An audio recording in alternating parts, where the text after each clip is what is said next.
जाने नहीं नीति की बात होगी, क्या हर दिल में अलीनगर विधानसभा से विनोद मिश्रा की आवाज होगी। इन्हीं सब मुद्दे पे हम बात करने जा रहे हैं। अलीनगर विधानसभा से दिग्गज नेता विनोद मिश्रा से जानने का प्रयास करेंगे कि अलीनगर विधानसभा से कितनी तैयारी है, क्योंकि एनडीए ने एक नौसिखिए बच्ची को उतारा है चुनावी मैदान में। तो सर क्या तैयारी किए हैं और अलीनगर विधानसभा की जनता से क्या कहना चाहेंगे, आप वीडियो में बने रहिए। सर बहुत बहुत स्वागत आपका पब्लिक सपोर्ट में। सबसे तो पहले आपका स्वागत है और आपके माध्यम से हमारे जितने दर्शक सुन रहे हैं, देख रहे हैं, सभी लोगों का मैं हार्दिक स्वागत करता हूं, हार्दिक अभिनंदन करता हूं। सर कितनी तैयारी है, क्योंकि पिछले बार चंद वोट से आपकी हार हो गई थी, इस बार कितनी तैयारी है? देखिए, हार और जीत सब जनता के हाथ में। जी बिल्कुल बिल्कुल। चुनाव में मतदाता मालिक जो करते हैं जी जी वही परिणाम होता है। बिल्कुल अपनी बिल्कुल। इच्छा से कुछ नहीं होता है। रही तैयारी की बात, तो 2020 में चुनाव हारने के बाद एक दिन भी हम घर नहीं बैठे रहे। हमारी तैयारी उसी दिन से शुरू हो गई। हर एक लोगों से मिलना, हर एक गांव टोला मोहल्ला जाना, जनता के सुख में दुख में हमेशा खड़ा रहना, तो ये तैयारी तो पहले से ही हमारी रही है। सर जनता जानना चाहती है अलीनगर विधानसभा में आप कितने वर्षों से सेवा देते आ रहे हैं, कितने वर्ष से? देखिए, अलीनगर विधानसभा तो 2010 में बना है। जी जी 9 में बना, परिसीमन हुआ, पार्लियामेंट्री चुनाव हुआ और 10 में अलीनगर विधानसभा का पहला चुनाव हुआ। तो 10, 15, 20 और ये 25, यानी ये चौथा चुनाव है। जी जी। उससे पहले हम लोग घनश्यामपुर विधानसभा में थे। तो राजनीति में सक्रियता की जहां तक सवाल है, तो 1980 ईस्वी में घनश्यामपुर विधानसभा का चुनाव हुआ था। उसमें एक तरफ हमारे महेंद्र झा आजाद जी, स्वर्गीय महेंद्र झा आजाद जी चुनाव लड़ रहे थे और दूसरे तरफ स्वर्गीय डॉक्टर महावीर प्रसाद यादव जी चुनाव लड़ रहे थे। उसी चुनाव से मुझे याद है कि 1980 के चुनाव से ही मैं राजनीति में सक्रिय हूँ। 1980 से, यानी 45 वर्षों का संघर्ष रहा। सर जानना चाहती है जनता की 45 वर्षों में आप कितने बार पद पे रहे? देखिए, पद पर जहां तक सवाल है, जी जी, मैं महाविद्यालय में व्याख्याता था। जी जी, तो चुनाव तो लड़ नहीं सकता था, रिजिग्नेशन दे करके ही चुनाव लड़ते, इसलिए कि हम लोग जहाँ थे वहाँ इंटर कॉलेज में थे हम लोग। तो इंटर कॉलेज में काम करने के चलते स्वयं हम तो चुनाव लड़ नहीं सकते थे, तो हमने अपनी पत्नी को ही चुनाव लड़वाया। जी जी। पंचायत समिति का चुनाव लड़ी हो, जिला परिषद का चुनाव लड़ी, जीती, प्रखंड प्रमुख निर्विरोध सर्वसम्मति से वो रही। क्या बात है। डायरेक्ट स्वयं हम 2020 में विधानसभा का चुनाव लड़े हैं और 2025 में अभी लड़ रहे हैं। सर 45 वर्षों का आपको महारत हासिल है पॉलिटिक्स में, राजनीति में, लेकिन आपका मुकाबला एक नौसिखिए पॉलिटिक्स के जानकार बच्ची से होने जा रही है, क्या कहेंगे? देखिए, इस तरह की बात तो हम नहीं मानते हैं। वो नौसिखिया हो सकती है, नौसिखिए से मतलब नहीं होता है। जी जी जी, समझे ना। दरअसल में ये तो पार्टी का निर्णय है, उनकी पार्टी का निर्णय है, लेकिन इस निर्णय से लोग बहुत दुखी हैं। जी जी, इस तरह की बात होनी नहीं चाहिए। मैथिली ठाकुर गायन के क्षेत्र में थी जी जी, और उस क्षेत्र में बढ़ रही थी, अभी उस क्षेत्र में बढ़ना चाहिए। बिल्कुल। लेकिन हम समझते हैं बेवजह उनको ला करके यहाँ, उसमें भी अब उनका घर कहाँ है, उनका क्षेत्र कहाँ है, कहाँ मधुबनी है, कहाँ बेनीपट्टी है, कहाँ रहती हैं, अलीनगर से उनका दूर दराज। अलीनगर में उसका ननिहाल है, अलीनगर में 8 साल बिताई है, ऐसा सुनने को मिल रहा है। बिल्कुल गलत है। चुनाव में हम झूठ बोले हैं, बेवजह हम कुछ कह दें, ये तो अलग बात है। लेकिन अलीनगर में कहाँ उनका ननिहाल है? जी जी जी, ये जरा घर तो नाम तो बताइएगा उस गांव का। पता तो लगाइएगा। कहती यहाँ मैं पली बढ़ी हूँ, यहाँ के सभी लोग मुझे भांजी कहती है, मामा, ऐसे ऐसा रिश्ता बोल रही, मीडिया में बयान दे रही वो। ठीक है, भारत में जन्म लेने वाला कोई भी आदमी संपूर्ण भारत में हर जगह का नागरिक है, संतान है, वो अलग चीज है। जी जी लेकिन अलीनगर विधानसभा के अंतर्गत मैथिली का नाना गांव को कहीं है, नानी गांव कहीं जी है, जी। इस तरह की जानकारी मुझे नहीं है। सर देखा जाए तो एनडीए से बहुत बड़े दावेदार थे बीजेपी नेता के, तीन थे जो निवर्तमान थे, दो और थे, उनको नहीं टिकट दे करके मैथिली ठाकुर को आपके एंगेस्ट में उतारा है। इस पे जनता का रुख कैसा होगा? देखिए, ये एक तरह से जुर्म हुआ है, हकमारी हुआ है, जी जी और जनता इससे बहुत नाराज है।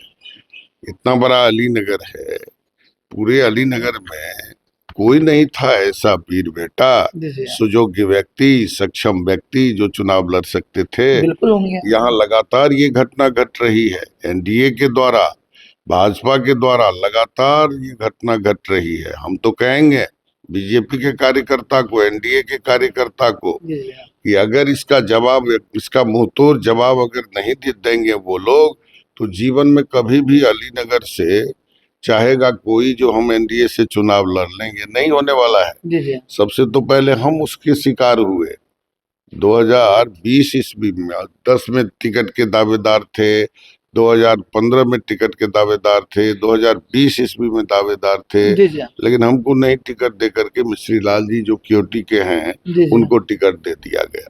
तो हमारे साथ हकमारी हुई, हमारी हत्या कर दी गई। उसके बाद अब देखिए, जो इस बार बहुत सारे लोग थे जो दिलो जान से लगे हुए थे, जी जी।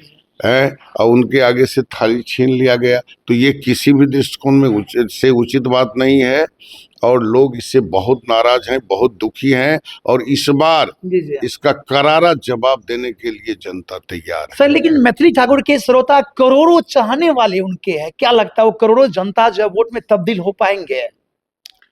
अरे भाई, सबसे तो पहली बात, जो करोड़ों हैं मैथिली ठाकुर को चाहने वाले या सुनने वाले, जी जी। वो तो गीत सुनने वाले न बिल्कुल है, बिल्कुल बिल्कुल। है।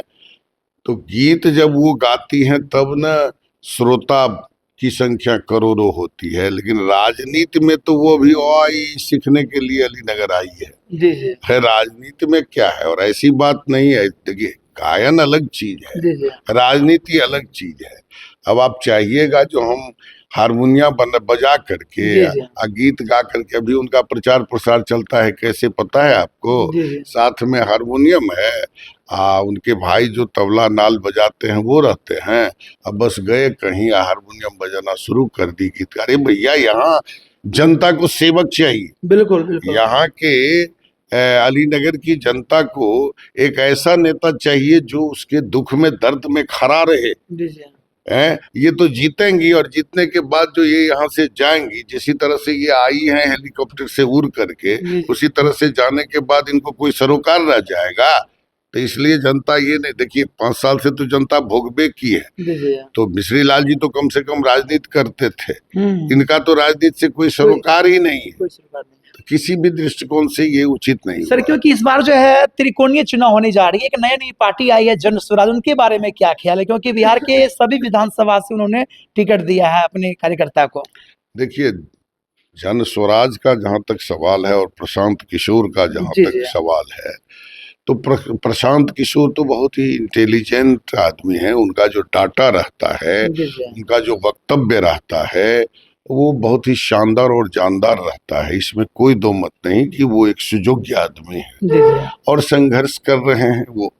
लेकिन जहां तक सवाल है हमारे क्षेत्र का, जी जी तो हमारे क्षेत्र में देखिए, प्रत्याशी तो बनाया गया है, जी जी। लेकिन अब वो किस तरह से चुनाव लड़ते हैं, और यहाँ सीधे फाइट होता है या त्रिकोणीय मुकाबला होता है, इसमें कुछ दिन लगेगा। सर आपके पार्टी के तेजस्वी यादव ने बहुत बड़ा वादा किया जनता से कि हर परिवार में एक सरकारी नौकरी देंगे, और जो जीविका दीदी का है उनको 30,000 रुपया वेतन देंगे, 10,000 से बढ़ा करके। क्या लगता है ये वादा जो है कैसा रहेगा? देखिए, तेजस्वी यादव जो बोलता है वो करता है। बिल्कुल। नेता दो तरह के होते हैं, एक होते हैं जो बोलते हैं तो करते नहीं है, और एक होते हैं जो बोलते हैं वो करते हैं। जी जी तो तेजस्वी यादव का उम्र भले ही कच्चा है, जी जी लेकिन वचन का वो पक्का आदमी है। आपने देखा कि 17 महीने के अंदर जी जी उन्होंने जो किया और करके दिखाया। लोग समझते थे उस समय में, कहते थे जो भैया ऐसा कैसे हो सकता है, जी जी 10 लाख लोगों को नौकरी कैसे मिल सकती है। लेकिन आपने देखा कि जिस गांधी मैदान में रैली होता है, उस गांधी मैदान में बुला करके बेरोजगारों को, शिक्षकों को दिया गया ज्वाइनिंग लेटर। जी जी इतना ही नहीं, कोई क्षेत्र नहीं है जिस क्षेत्र में एम्प्लॉयमेंट नहीं दिया गया। तो तेजस्वी यादव जो बोलते हैं वो सोच के बोलते हैं, समझ के बोलते हैं, और बोलने के बाद उसे 100% उस वादा को पूरा कर। चुनाव नजदीक होते ही नीतीश कुमार ने क्या किया, वृद्धा पेंशन बढ़ा दिया, 10,000 रुपये हर महिला को देने लगा, उनके बाद बिजली फ्री कर दिया। तो क्या लगता है जनता इस लोभ में फंसेंगे या नहीं फंसेंगे? देखिए, जनता जो है ना, बिहार की जनता और खास करके हमारे अलीनगर की जनता जो जी जी है, वो हर एक दृष्टिकोण से सक्षम है। जी जी इस सब भूल भुलैया में जनता नहीं पड़ने वाली है। अलीनगर में इस बार सब, अरे कोई सरकार हो, जी जी लेकिन सरकार बनने के बाद क्या होता है, सरकार तो काम कर भी न करती है। थोड़ा अच्छा हो बुरा हो ये अलग चीज है, सबका अपना अपना स्टाइल होता है। लेकिन जहां तक सवाल है प्रलोभन का, अरे 10,000 दे दिया दे दिया। अब तो सभी लोग जानते हैं कि ये क्या है, ये लोन दिया गया है, फिर वापस लिया जाएगा। दूसरी बात, जो अगर जनता या यहाँ के मतदाता मालिक जी जी अगर ये 5,000 10,000 के लोभ में अपना वोट यदि गलत जगह दे देंगे तब तो अन्याय हो जाएगा। बिल्कुल बिल्कुल यहाँ के लोग उस लोभ में नहीं पड़ने वाले हैं, और यहाँ की जनता बहुत सोचकर वोटिंग करेगी। और यहाँ सबसे बड़ी बात है कि अलीनगर में कोई भी व्यक्ति, एक एक व्यक्ति के बारे में हम कहते हैं, कुछ सोच ही नहीं रहे हैं। सबसे बड़ी बात यहाँ की हो गई है कि अलीनगर का बेटा ही अलीनगर का नेता बनेगा। सब कुछ को लोग भूल गया है। आप पिछड़ा में जाइए, पिछड़ा में जाइए, दलित में जाइए, महादलित में जाइए, किसी भी समाज में जाइए, सभी लोग एक ही चीज कहते हैं कि इस बार अलीनगर के बेटा को अलीनगर का सर, नेता जाते बनेगा। विधानसभा में आप तो जनता का आपके प्रति रुझान कैसा लगता है, कैसा है रुझान? हम तो अपनी प्रशंसा स्वयं कैसे कर सकते हैं। जनता जो बताता है वो बताइए सर, जनता जानना गजब चाहती है। गजब का प्रेम है, गजब का आकर्षण है, गजब का लगाव है, गजब का अपनापन है।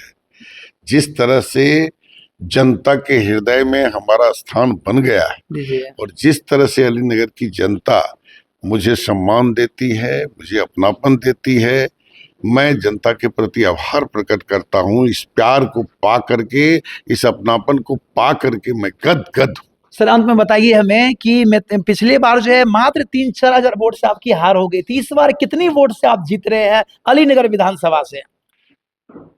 देखिए, अभी चुनाव का लगभग मान के चलिए जो पहला ही चरण यानी प्रचार प्रसार ये वो शुरू ही हुआ है। जी जी बिल्कुल।